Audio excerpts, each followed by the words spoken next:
right. Good evening, everyone. Welcome to Tuesday, October 18th City Council meeting. We are streaming and recording the meeting live on City Madison YouTube channel, where it can be archived and viewed later as well. We have a lot on our agenda tonight. I want to welcome all of our guests here. We appreciate you being here. And like with all of our City Council meetings, the order first is to stand and bow our heads, remove our hats, and recite the Lord's Prayer, followed by the Pledge of Allegiance. And then we'll get into the business of the city this evening.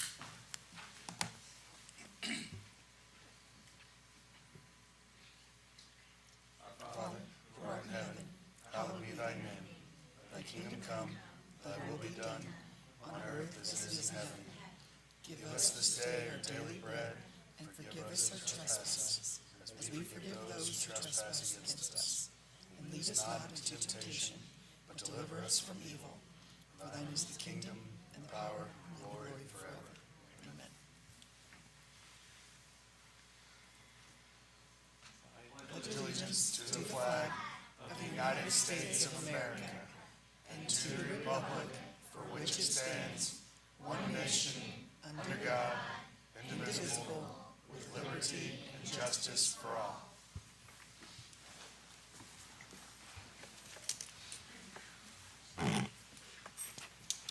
Thank you. Clerk, roll call, please. Good evening, Council. Tevenoff? Here. Krebs? Here. Datillo?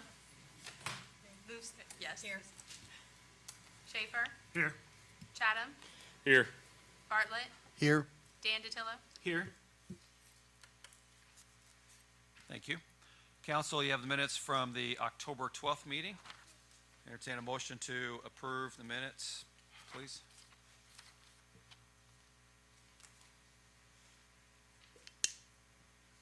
Motion to approve the October 12th minutes. Second. Any discussion? All in favor, please say aye. Aye. Any opposed? Thank you. First, I'd like to introduce Chief John Wallace, who will be presenting a recognition award this evening.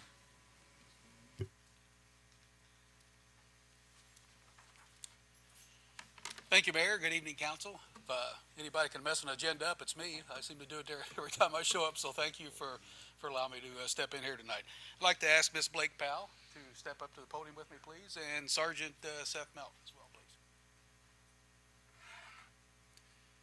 Council, we're presenting Blake Powell with the Community Hero Award.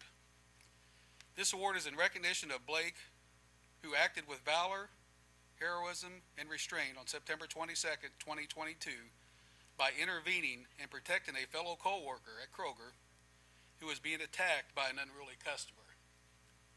This gentleman came in, created a scene, started destroying property at our Kroger's, and then turned his attention to one of Blake's fellow female employees. It was brutal. It was a brutal attack. Blake stepped in, restrained the gentleman, put him on the ground, and held him there until Officer Melton arrived. Had she not done that, kind of shudder to think of how much more severe the injuries would have been. So we at the Madison Police Department felt that we should honor Blake for her heroism, and we very much appreciate her, and we very much appreciate our citizens who do step in, help other people out, and help out the police department.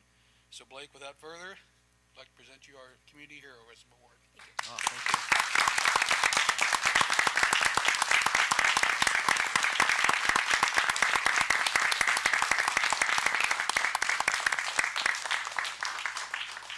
Along with that does come an application for the Madison Police Department. So I think Blake's looking soon to represent our country in the military, which we're very proud of her, and she's just one of our outstanding citizens. So we appreciate Blake. Is there anything you'd like to say to the council? Thank you. Right. Just thank you. Very humble young lady. Thank you, council. A lot more recognition than my word gave me. So. Thank you. And with you guys' permission, actually I'd like to have Seth just fill the council in real quick on a grant he's been working on that we just received, and I think the council would be very interested in hearing about. Hello, take up too much time, but we just got a little an update recently. We were awarded a grant through FEMA for port security that includes installation of 5 surveillance cameras on Vaughn Drive and an explosive detection canine, especially handy for when we have these major events. We can actually sweep areas and check areas, or when we have visitors. So it's a $112,000 project that they're going to cover a large portion of. So I just wanted to let you know about it. Wow. Congratulations. Thank That's you. fantastic. Thank you. Yeah. Well, I don't know if everybody knows, but Seth does a lot of the grant writing for MPD and has been very successful in bringing much needed resources for safety of our community. We felt very good Sergeant, thank you. about this grant, as it will provide security for our new overlook that's being proposed at the foot of West Street, where the judge's stand is. So I think this will coincide well. So very appreciative of this guy. He just jumps in and does a wonderful job. If anybody's ever written a grant, that's about the god-awfulest thing you can do in your life is write a grant and then oversee it. But he does a great job, and we're very appreciative. So, Chief, on the topic of port security, part of what council will be taking an action on tonight is the third reading of the appropriation of our American Rescue Plan Act funds, and incorporated in that is $100,000 towards Madison Fire Department's purchase of its emergency watercraft. So Awesome. all of that is for riverfront and port security, because Madison is a river town. We have lots of different boaters and commercial traffic on our riverfront. and we welcome any thoughts for next year's grant. FEMA's encouraged us to apply again, as that grant process will be opening up soon. So if anybody in the council or the community can think of anything that would help increase our security especially on our riverfront, that's what it has pertained to, please let us know. Thank you very much for your time. Good job. Good job. Yep, good job. We also have other guests here tonight. I'd like to introduce Anna Richards and Girl Scout Troop 1870, who was here a little while ago, meeting one-on-one with us and taking a tour of City Hall. So Anna would like to feel free to recognize your Girl Scouts here tonight. Hello, my name is Anna Richards, and I am one of the troop leaders of Girl Scouts in Jefferson County. Our troop has grown a lot this year. We had 7 when we started, and now we have 30. So we have a lot of other troops in the area too. Our girls tonight, we are learning for part of our democracy badge. One of the things that you learn about in this badge is how the city government works. So I thought it would be a nice experience for them to come and to take a tour and meet the mayor and meet everyone and see a council meeting and how that works, and maybe even how they can notice at the beginning of the meeting where you did the prayer and the pledge. At the beginning of our meetings, we do the pledge and the Girl Scout promise. So it's even kind of similar to that. So our girls are pretty excited to do some things in the community this year. So with all these girls, buy some cookies and support our troop. And with those funds, the girls plan on doing things. We've collected some caps. There's a company where you recycle the caps and they make them into benches. We'd like to do some stuff with that. There's an app where you create a scavenger hunt, and so the girls would like to do that for downtown. One big thing they want to do is they want to do a fashion show. So we'd like to do some local businesses and maybe have the girls model some of their clothes. That we all did a list at the beginning of our year, and fashion show showed up a lot. I'm not sure where it came from, but they're very excited to get involved in the community. Well, thank you for being here. We had a great conversation earlier, and they were describing some of their favorite parts of Madison and also what costumes they're going to be wearing at Halloween here pretty soon. We're pretty excited, and we will be at Bicentennial Park. We'll have a We'll see Girl you Scout Saturday. booth. We'll have a Sounds booth there. good. All right, girls. Thank you all. Thank you. Bye. Thank you, Anna.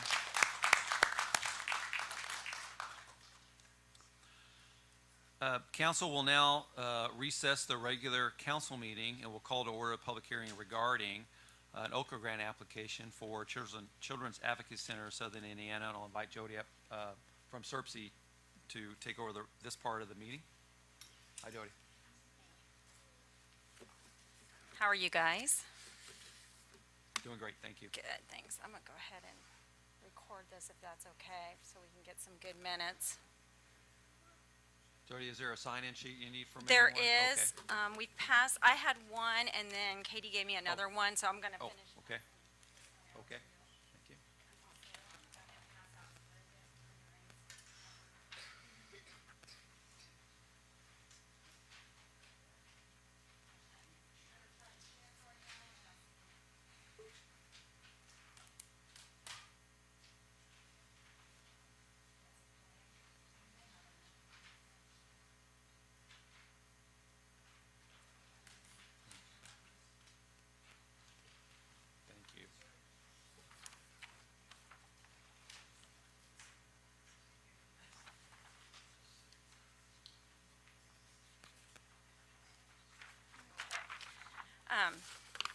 Hi, I'm Jody Kummer with the Southeastern Indiana Regional Planning Commission, and we do have a public hearing tonight in regards to an Okra application.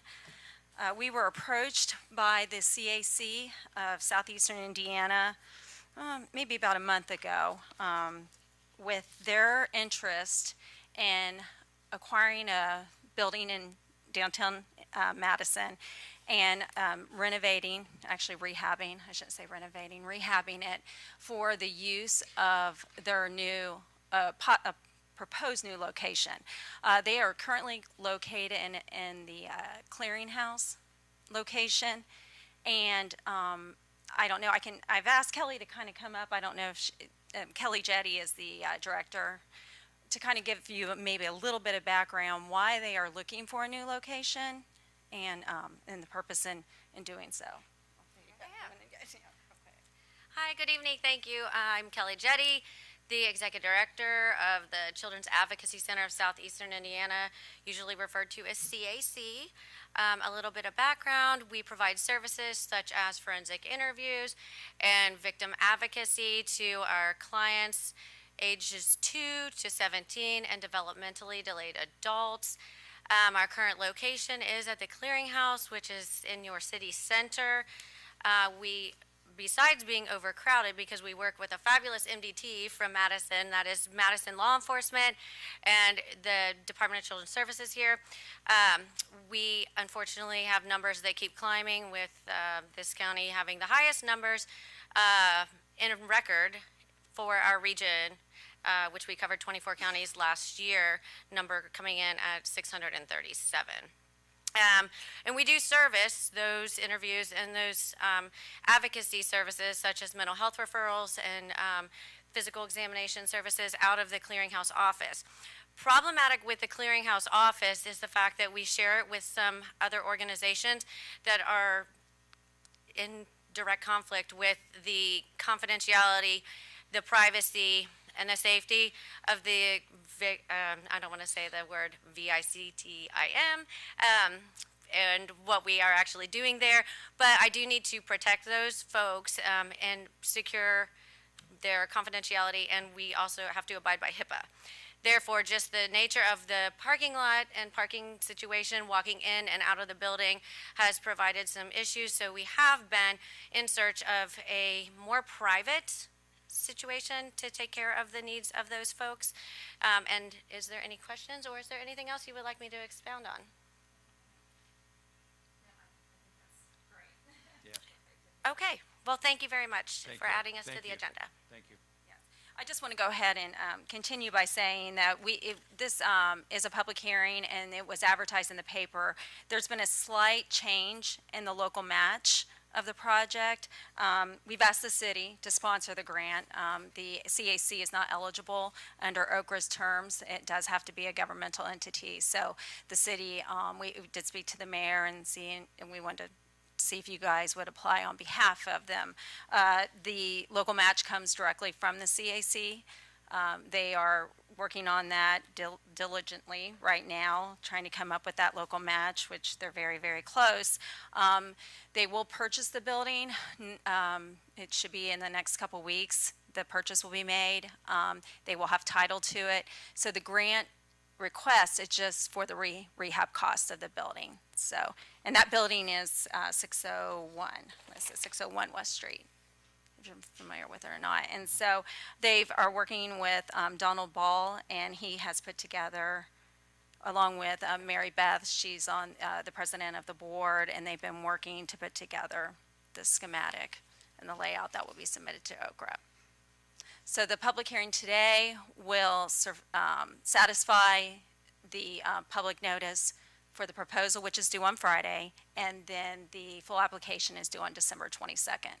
So we will come back to you guys and have another public hearing prior to that. So if any questions arise in the public, those could be addressed at that time, or, of course, there's always phone numbers, or if you guys have any questions. Jody, how long does the application take for processing before an award determination is made by OKRA? Well, we're hoping that we'll hear something by the end of January, probably early February. Okay. There was a delay this year, so I don't know if that would cause a delay, but that's our fingers crossed. So, Well, I want to thank Kelly and Mary Beth for being here, and also for the investment you're making to bring just the invaluable services to our community. Thank you. thank you. Okay. Thank you, So, Jody. yes, thank you very you. much. Oh, I do have one more thing, Okay. actually. I need you to sign something. I forgot one thing. I should run. What Okay. it is, you want to take a look at that? Okay. It's a Yeah. It's a cooperation agreement. They've Okay. asked Scott County for some local match. They have served clients in Scott County, and so that is a cooperation agreement between the city, Jefferson County, and Scott County. So, and there's a meeting tomorrow there. All They'll right. sign Good it. luck Thank with you. the meeting over there as well. Jody, thank you. Jody's a frequent flyer here at City Hall because we work with SERPC on many, many things that go through OKRA. So Jody, thank you for all you're doing for Madison too. Any questions before we close the public hearing?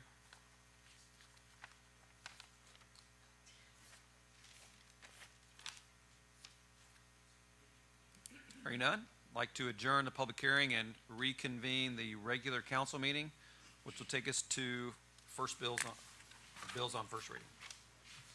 This is ordinance number 2022-30, an interlocal agreement of Madison, Hanover, and Jefferson County, Indiana, terminating the Cable Advisory Board. Whereas Madison, Hanover, and Jefferson County, Indiana all have individual cable television franchise fees being received directly to the entities. Whereas these local government units entered an interlocal agreement establishing a cable advisory board dated September 5th, 2001, whereas these local government units are desirous of terminating the cable advisory board and distributing the funds and equipment being held by CAB. Whereas these local government units are desirous of distributing $10,000 being held currently by CAB back to Jefferson County, Indiana, as it was recently paid into the funds. Whereas these local government units are desirous of giving the camera and tripod, approximate value of $4,000, back to Jefferson County, Indiana.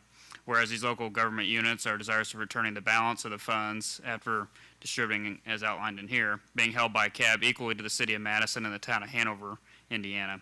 Whereas the surplus equipment being held in the basement of City Hall with the city of Madison should be sold as part of the city's surplus auction, with these items being held out separately.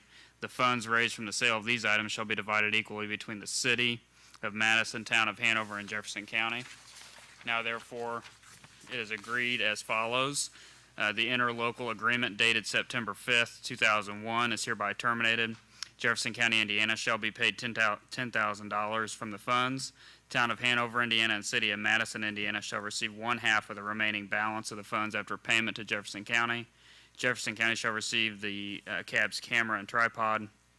City of Madison, Town of Hanover, and Jefferson County, Indiana shall split the proceeds from the auction sale of the remaining equipment and miscellaneous items held in the basement of City Hall. The City of Madison shall ensure that these surplus items will be accounted for separately at its surplus auction sale.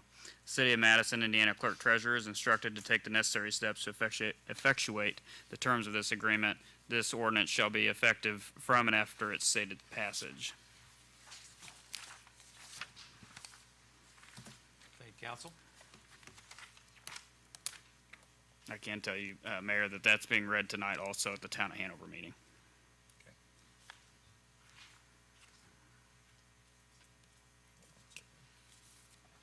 All right, thank you. And it's already had its first reading at the commissioners as well, correct? Yes. Okay. All right. Council, are there any reports, recommendations, or other business from standing or select study committees from council? Okay. And there are no reports of city officials. We will reconvene those at our first meeting in November. We'll go now to bills on third reading. And you read these by title as by practice. Okay. Ordinance 2022-21, an ordinance of the Common Council of the City of Madison, Indiana, amending the local plan for expenditures of American Rescue Plan funds on third reading. And the sponsor is Carla Krebs.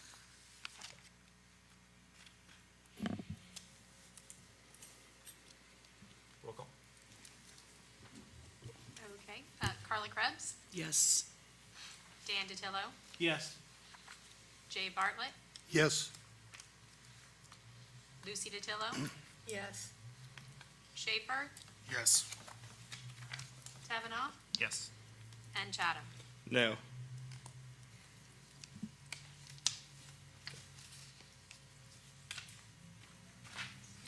Ordinance 2022-22. This one's sponsored by Carla Krebs as well. An ordinance of the Common Council of the City of Madison, Indiana, amending Section 96.99 of the City of Madison nuisances, health and safety, Section 98.06 of the City of Madison streets and sidewalks, Section 150.24 of the City of Madison building regulations, Section 153 of the City of Madison subdivision regulations, and Section 155 and Section 11.60 of the City of Madison zoning ordinance. Third reading. Roll call vote. Krebs, Yes. Dan DiTillo, No. Bartlett, Yes. Schaefer, Yes. Lucy DiTillo, Yes. Kavanaugh, No. Chatham. No. Ordinance passes with a 4-3 vote. Ordinance 2022-23. This is ordinance or resolution for appropriation and tax rates. Sponsored by the council. Roll call vote. Dan DiTillo, Yes. Bartlett, Yes. Schaefer, Yes. Lucy DiTillo, Yes. Krebs, Yes. Kavanaugh, Yes. Chatham. Yes. Ordinance 2022-24, an ordinance fixing compensation of elected officials of the City of Madison, Indiana for the year 2023, sponsored by the council. Roll call vote.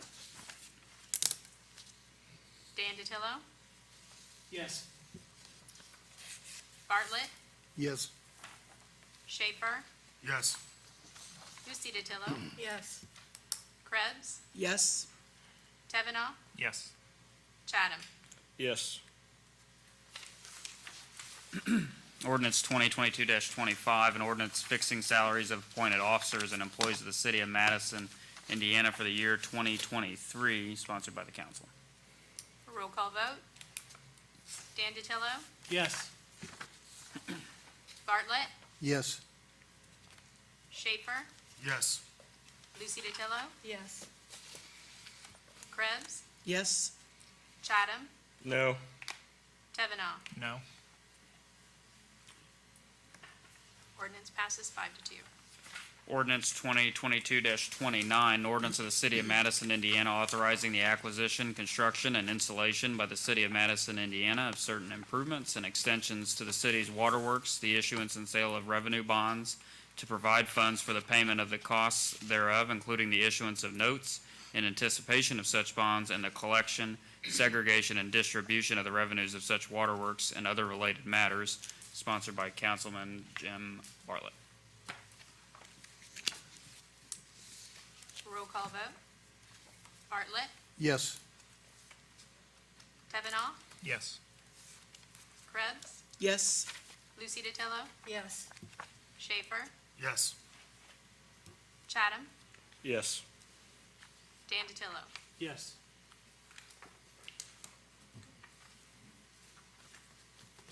And these are the ordinances or bills on second reading. Ordinance 2022-26, an ordinance of the Common Council of the City of Madison, Indiana, establishing the Oak Hill Park Donation Fund, sponsored by Councilman Curtis Chatham.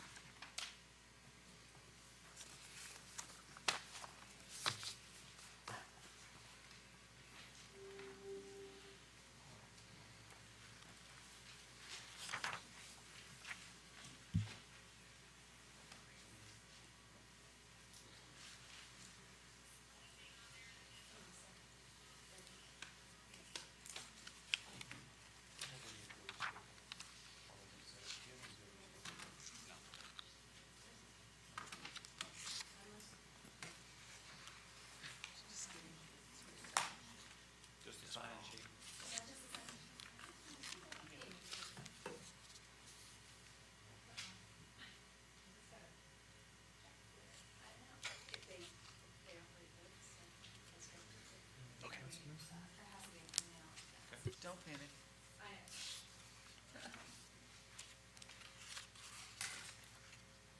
Well, council, good evening. Some technical difficulties. It was working, I promise. There we go. Thank you again. Oak Hill Park, are we ready to have That's the one. discussion? That's the one I just read, yes. Yes, it was. Why, yeah, thank you. Good evening. I just wanted to give a brief update on Oak Hill Park. The fund that we're asking you to set tonight is for our public-private partnership that we established this year earlier. We had a great groundbreaking last week. Some of you were there, and we appreciate the support. We have our lead donors in our community, the Community Foundation, the Madison Redevelopment Commission, Game Time, U.S. Premier, Tube Mills, Grody Industries, and Arvin Sango are our lead gifts of at least $20,000 or more. And then we have some other gifts as well, the Bix Foundation, Can Do Maintenance, and we're continuing to look for additional partners and have several of those opportunities out at this time. The park will be surrounded with, and the feature will be its playground, and that you'll see a couple renderings here of that playground, as well as a complete redo of the entire park, including the basketball goals, the shelter house, as well as all the sidewalks. And this is to accompany the major infrastructure investment the city has made in that neighborhood by replacing the sidewalks, gutters, enhancing the drainage, as well as paving those streets. We believe that the park will be around a $400,000 investment, with roughly 180 of that coming from the private sector. As we already have funds coming in for this, do we have anyone who would be willing to suspend the rules and move to third reading? I move that we suspend the rules and move on to third reading. I second that. All in favor? Aye. This moves on to third reading. Any opposed? Okay, thank you. The ordinance 2022-26 on third reading, an ordinance of the Common Council of the City of Madison, Indiana, establishing the Oak Hill Park Donation Fund, sponsored by Mr. Chatham. Roll call vote. Curtis Chatham, Yes. Bartlett, Yes. Dan DiTillo, Yes. Schaefer, Yes. Lucy DiTillo, Yes. Krebs, Yes. and Kavanaugh. Yes. Thank you.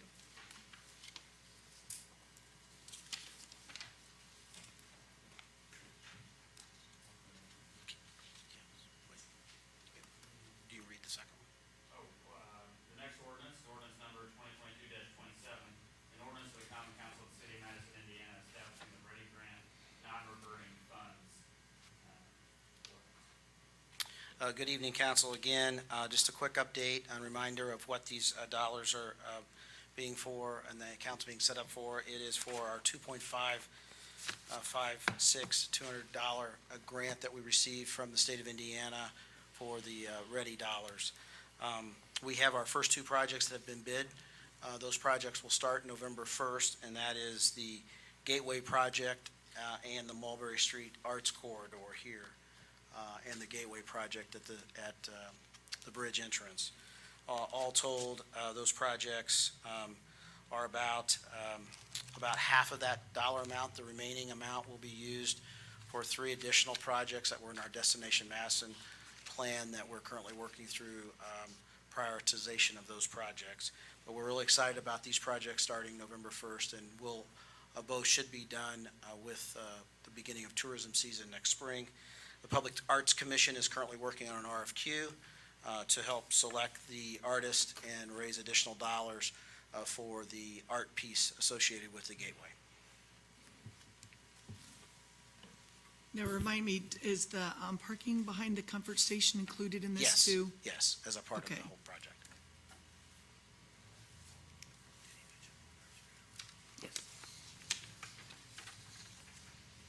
Any additional questions for Tony?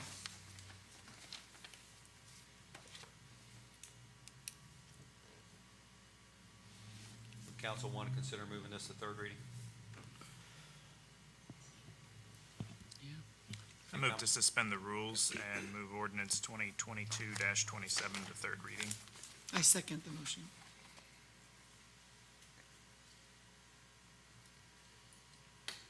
Trying to get this down real quick here. Okay, roll call vote. Bartlett? We need to Yes. vote on suspending the rules. Oh, so sorry. Doing- My fault. All right, and then ordinance, we're moving it to third reading, so ordinance Wait, number. wait, We need to vote on. We gotta vote on that. All in favor, please say aye. Aye. Any opposed? Thank you, Mayor. Yep. Ordinance 2022-27, ordinance of the Common Council of the City of Madison, Indiana, establishing the Ready Grant non-reverting fund sponsored by Mr. Bartlett. Roll call vote. Bartlett? Yes. Dan DiTillo? Yes. Schaefer? Yes. Lucy DiTillo? Yes.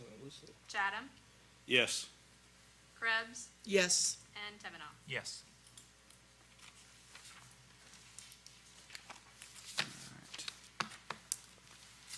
Ordinance 2022-28, an ordinance of the Common Council of the City of Madison, Indiana, amending section 1.1.04 of the Historic District Ordinance. This is sponsored by Mr. Tevenall. Invite Nicole Shell, our Director of Preservation Planning Department, give an overview of the updated survey. First time in 20 years, I believe.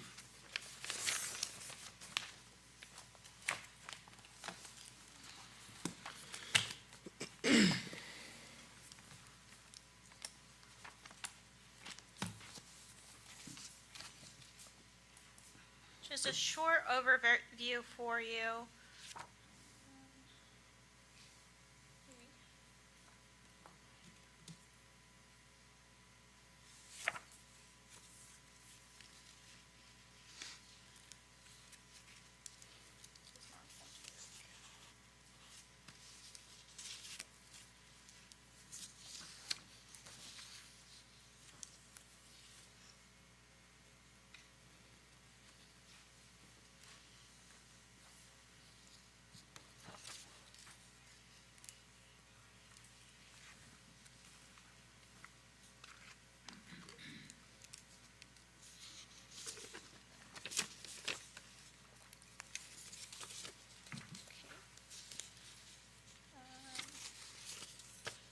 Not sure why it looks like that, but yeah, so we used, the Historic District Board of Review had been using a survey that was done in 2002 for the National Historic Landmark District.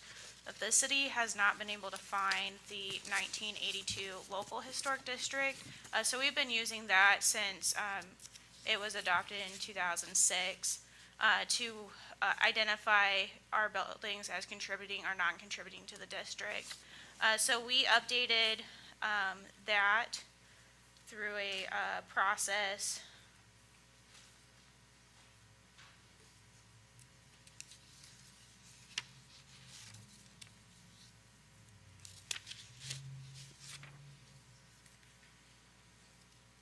Not sure why the PowerPoint's not working, but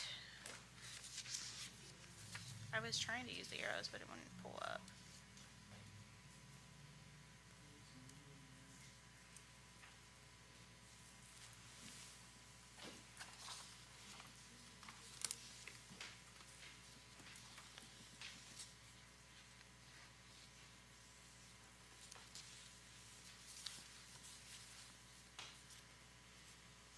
Gotta love when technology doesn't work. I think the PDF is still on here. Let me try that one.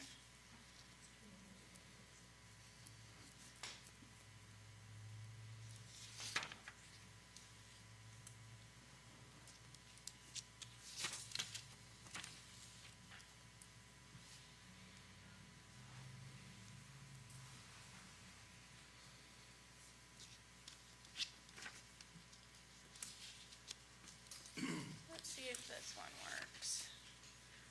Okay. So we used an updated team. We contracted with Lakota Group out of Chicago through an RFP process to update our survey. They were here October 2021 through February, photographing every single property and putting them on an online database that the city has gained control of, and we'll be able to update ourselves going forward. They broke down the entire city district into contributing, non-contributing, and significant. This is just the area where they surveyed. And you have a copy of a map showing all the different little icons identifying the different parcels. But they identified 26 different types of styles broken down into 38 different forms. So it's very extensive, but ultimately it broke down the 1,940 properties into these three categories. 134 as significant, 1411 as contributing, and 395 as non-contributing. In order to make the rest of the ordinance still work, we marked the significant and contributing also as historic in order to let the rest of the district ordinance still work. And then the non-contributing was also marked as non-rated. In our survey process, we also asked them to identify endangered properties and demolished properties since 2002. They marked 32 as endangered and 75 as demolished since 2002. And then they just gave us some recommendations, including education and outreach. The benefit of this survey update is that it's going to be online. It's going to be accessible to the entire public. You'll be able to see a map, all the photographs, where right now the city houses the survey forms, but HMI actually houses all the photographs on little strips of film. So they're not accessible, and it's even a pain for me to get to them because they got to go in and take a picture of the film and then flip it, and yeah, it's a crazy process to try to get those pictures from 2002. But this process will be a lot easier, and like I said, the city owns the rights to it, so we're able to update it ourselves. I'm happy to answer any questions. This link is already on the city's website. It says draft on it until your final approval. And you want to mention the significance of this last image, which I think is pretty unique? Yeah, so this is the brewery at the end of town off of Park Avenue. It's recently been renamed the Hen and Ben, and they're having an open house actually right now, but I believe it goes till 8. And I was mention is that one of our key initiatives for the last 3 years is to make a significant investment in our National Historic Landmark District. And we've done that in multiple ways. First was moving a tremendous amount of resources into the PACE program and creating targeted revitalization areas so that we could attract the capital where it was needed the most, but also understanding that to restore historic properties, particularly those that have been dilapidated, requires a lot of capital. And so the PACE program has been really successful in providing gap financing and bringing property owners' capital combined to the capital stack to actually have what I would consider a renaissance all throughout town. If you drive through any neighborhood, including the Hilltop, and you'll see progress being made on our historic structures. The other thing that we said we were going to do is work with the Historic District Board of Review to update the design guidelines. And council, that was a year-long process that required a lot of public input, leadership by our Historic District Board of Review. Mike Pittman is here tonight, who is on that committee. He and the rest have done a phenomenal job in leading us through these initiatives. That was finished, and council's already approved that. The other thing now is to update the historical survey, which hasn't been done in 20 years. There's one more step in our focus on historic preservation in the community, and that is to revisit the actual ordinance. It's been 30 years, I believe, since there's been any meaningful evaluation of the original ordinance that was created in 1982 approximately. And I think all of these parts have to work together for us to continue to invest in preservation in our community and the vibrancy of our neighborhoods. So Nicole's group has done a tremendous job, and we brought on Brooke Peach, as you know, who's a preservation planner. Part of this is also code enforcement with Dewey O'Neill working on cleaning up blighted properties, and then also with our building inspector expertise to help us create the universe of properties we need to really be focusing on. And then that translates into collaboration with our preservation community here, which we know that our pride in Madison is a lot of it is embedded with our historic district. So that's some background on why we're here tonight. Thank you, Councilman Tevenoff, for sponsoring this. Do you know the number of structures in the 2002 survey that were rated as contributing? That was pretty. Let me pull that up.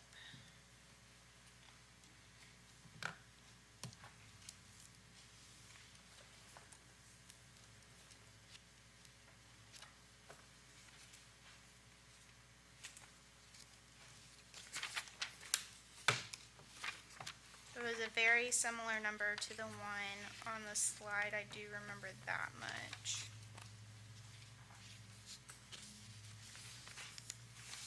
I recall it was a little over 2,000. Yeah, I don't have access to that on my phone, because I just did an update.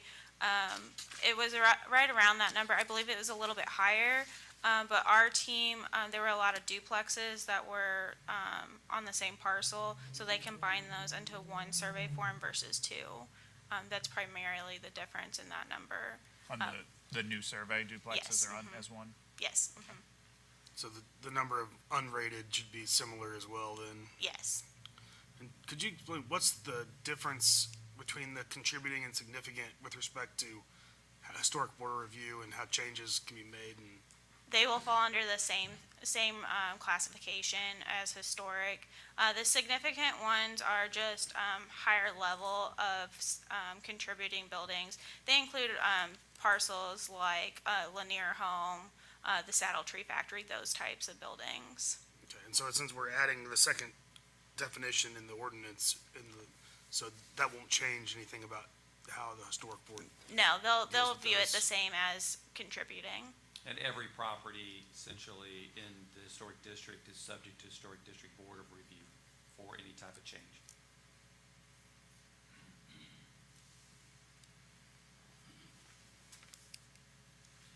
This has already gone through historic district board review, is that correct? Yes, that's correct, and they voted 6-0 to recommend this for approval for council. Do we have a Good recommendation? segue. Sorry, I think someone's going to. We're used to be called HDBR, so I didn't know what they were talking about there. I just wanted to look at that. Mike Pittman, 420 Elm. I want to compliment the whole City Hall staff for putting us together.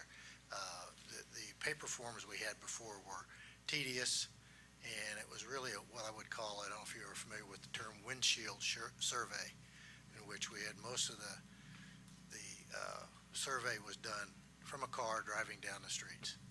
And this was pretty thorough from what I saw. It had a lot of detail in it. Plus, I think the benefit for the city is this is accessible by everybody within the city to look at it and check their property. And they can come to the staff and say, well, I agree with this, I don't agree with this, or hey, I found this, and I think I should be reclassified, or, whatever. So I think it's a real benefit for us, especially in the historic board, because we can also use this as part of what we're doing and looking into various properties. So I'm thrilled we got it through, and I trust that you all will support it and vote it on in. Thank you. Mike, thank you. Yeah, I'll mention too, to Mike's point, the current process is to try to find your property's identification and its contributing or non-contributing characteristics by searching through a 100-page PDF.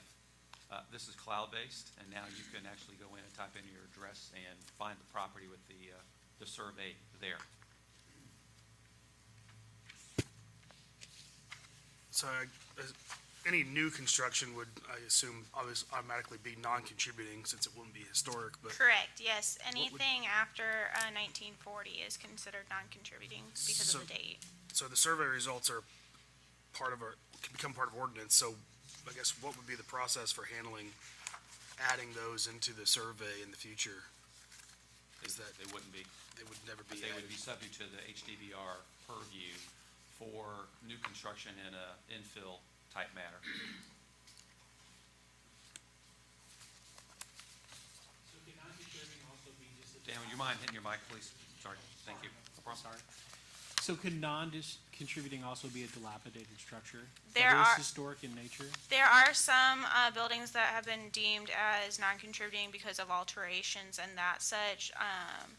Condition-wise, I don't believe that there's that many if they maintain all their historic integrity. I think it was, when Nicole and I were looking through the full report, the interesting thing here is just a clarification that, the passage of time and the older a property gets does not make it move from a non-contributing to a contributing property. It's the characteristics of it and when it was built. And so the fact that it might be historic, it could be non-contributing. Because of the condition or because some of the original contributing factors have been removed, damaged, altered, or property might be abandoned and, subject to the elements and has just fallen into a dilapidated state. And that's why it's important, to look at this survey on a more frequent basis than every 2 decades. They use this, the staff level and historic board uses it all the time, when they're evaluating improvements to a property. I do just want to go back to Patrick's question about the amounts in the National Historic Landmark rating. There was 1,695 marked as contributing. That could be anything from contributing, significant, notable, and then 401 as non-contributing. But that includes a variety of duplexes that were split into separate reviews and also some outbuildings.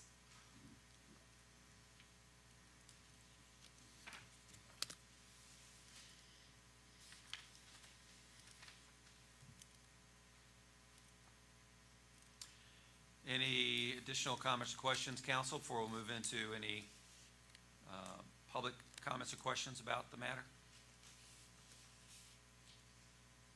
Hearing none, do we have any public comment on the proposed ordinance with regards to amending this section and incorporating the updated survey?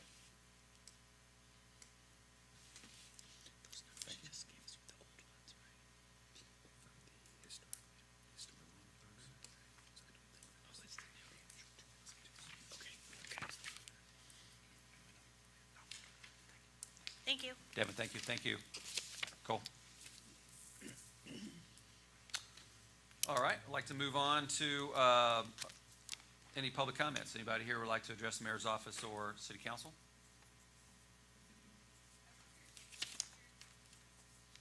Hearing none, I'll move into mayor's comments. Just want to remind everyone that Halloween is coming up. We will be having City of Madison Halloween Festival at Bicentennial Park on Saturday. It's going to be a ghoulish time, so I hope you'll all come in costume with kids. And as we saw from Anna Richards, the Girl Scouts will be there. And you probably have read in the newspaper, I believe today, about the proposed dissolution of the Animal Shelter Advisory Board. The City of Madison will be working with the Jefferson County Commissioners and the Town of Hanover on restructuring the governance of the animal shelter. There's been issues there for a very, very long time that I'm glad to see finally being addressed. And I'd like to thank Dr. Joy Barron and the other veterinarians in our community who are, expressing a lot of involvement and interest in helping us bring in a veterinarian-led leadership to the animal shelter with supervision from the 3 governmental entities. So look for more information on that. That will be starting to be crafted here over the next few months. And if Mindy's still here, I might ask her to talk about a sidewalk project that we bid out at Board of Public Works yesterday. Yes, I'm sorry I don't have numbers with me, but we used our sidewalk asset management plan that we had done last year and put together, we had some funds remaining in our budget for this year. So we put together a bid package, actually 3 separate packages to try and get some sidewalks done yet this year. So we received those bids back. We asked the companies to bid them separately so that we could award one or all or any combination thereof. One bid package we approved yesterday at Board of Works because the pricing came in about what we were expecting. So we went ahead and approved that. The other 2 were much higher than we were expecting. So what we're going to do is we rejected those bids, but we're going to go, actually Tony and Tony, the team of Tony and Tony went out today, remeasured, got some more specific information, and we're going to reach out again on those pieces that did not get covered in the first bid. And we hope to get those done as well, but it'll just depend. Costs are going up on everything, so it might reduce the number we can get. But we tried to take care of all the 1s and 2s and some of the 3s this fall. So depending on how many more we can get done this year, we will try to accomplish that. Love it. Love using the data that we've compiled through the asset management plan. And now it's materializing into some of our sidewalks. I will clarify, this investment isn't taking care of all of our most poorly rated sidewalks, but it is a good step to addressing those that are most actively used, but also most poorly rated. Right. They're poorly rated, and also we tend to prioritize by the most heavily trafficked by feet. Where most people are walking. That seems to make a lot of sense. I think if you combine this with the revitalization of Oak Hill, which includes all the sidewalks in Oak Hill, it's a major investment in sidewalks that we've made. Yep. Thank you. Council, do you have anything you'd like to share? Just got a brief comment I'd like to make. The Madison Courier's article on Saturday and the characterization of the motions that I made regarding salary ranges, I believe it was rather unfair to suggest that I made those, and to me it felt as if I made those in a malicious sense, and that I wanted to clarify. I had no intentions of hindering retention or city services. I made those motions with an eye on allowing the council to have more oversight of raises made mid-year. Specifically, I was disappointed with the 18% raise in the deputy mayor position that took place over the last year, most of that being mid-year. I feel like large raises of that caliber should have some oversight by the city council, and it's never my intention to make anything the city does more difficult. However, these are taxpayer dollars, and taxpayers deserve to have the most oversight possible when it comes to how they're spent. Thank you. Well, I'll just make a note there, which is we're constantly in the process of hiring, retaining, rewarding. We don't have a lot of people who are, beating down the door to, work in public service. Just to clarify your comment there, the raise about the Deputy Mayor McGee was very well deserved, and it did not change any penny of appropriations, and it's under the purview of the mayor's office. Anything else?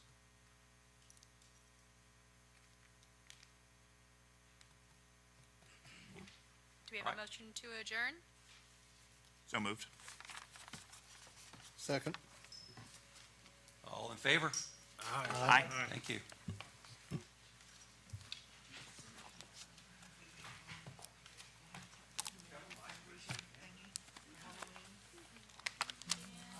Patrick, did you get something from Habitat for Humanity for a fundraiser for Halloween? You had an email from them today. Okay, so that was city council mail, I got that, okay. Yeah. Has anybody ever gone to that, or?